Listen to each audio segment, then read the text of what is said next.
Hadin baka sarkar jala kala thau da ka all party committee ban yakmi banya halor ka jingtmu ban wanra ya ka Lynti rel hapo ka jala nalor ban pen urlong ru ya ka jingdawa ban pen long winter capital ya ka tura ka wei na ki sengsan partai ka voice of the people party VPP kala kenran din ban ya dan Bynta bat kani ko committee namar ka jingbom hun jongka Hakani ka Kyntait Bynta nakaliang ka Meghalaya Pradesh Congress Committee MPCC ru kala shim ya karai bakana me dan Bynta hakani ka committee bat ya kani la pentep da uba Manuel Badwar u secretary ka party Haba pentep ya kani syakilat pathai khubor hakano phai sigi jong pratari ku jembang araja apusan uba Manuel ulaong baka sarkar MDA kam juthau ya kum kani ka committee hakabe dei bat ki babon ki mat ki bedon kam jong ka jella Ula kena babon sen ke MDA tu kasyem hi yala ka jong karai nomor baka don ya ka jingbon pat henry lara ka sakot pat hakinu kinu gi Bynta ki bakam la ban telakam ka persang bantan ya baro kenang baka jing kena kanom lek tang syaki bad day halor kini ka daw baka congress kanom dan Bynta hakani ka committee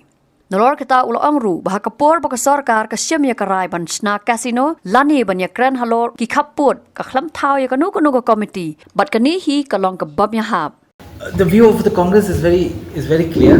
Okay, the government has not formed an all-party committee for many important things that are important for the state.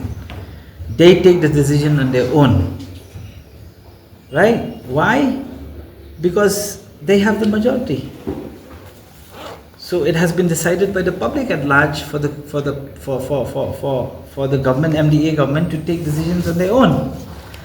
Now, whenever they're stuck in some sticky ground or the other and they can't move left or right or center, they'd like to pull everybody into the bandwagon and blame everybody else. That's not right.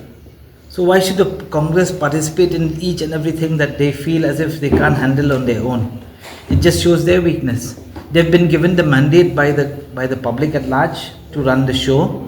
They should run the show on their own. And we will see if it's right or it's wrong.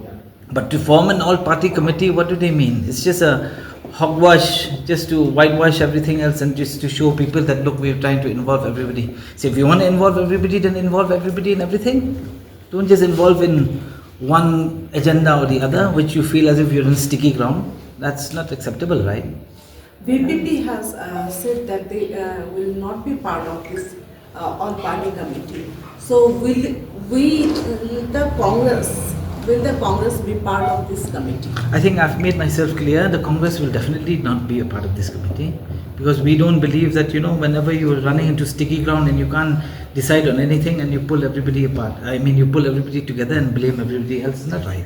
They've been given mandate by the public, to run the show, to let them run the show. About casinos, they did not have. Did they have an all-party committee about when they decided about border issues? They did not have. So why pick and choose? Pej bahagi ki sharp plus F. Ka plus F? Haka bam bangi bam duna ki eki batte ye kamet.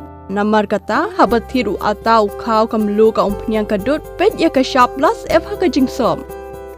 Yaki nutrient kum ki vitamin bat ka iron la icon diat bat ka bathau bha kam khta I ka dur jing ki mar bam ka jing mat lani ka rukom shed yaki. Balehi banai kita.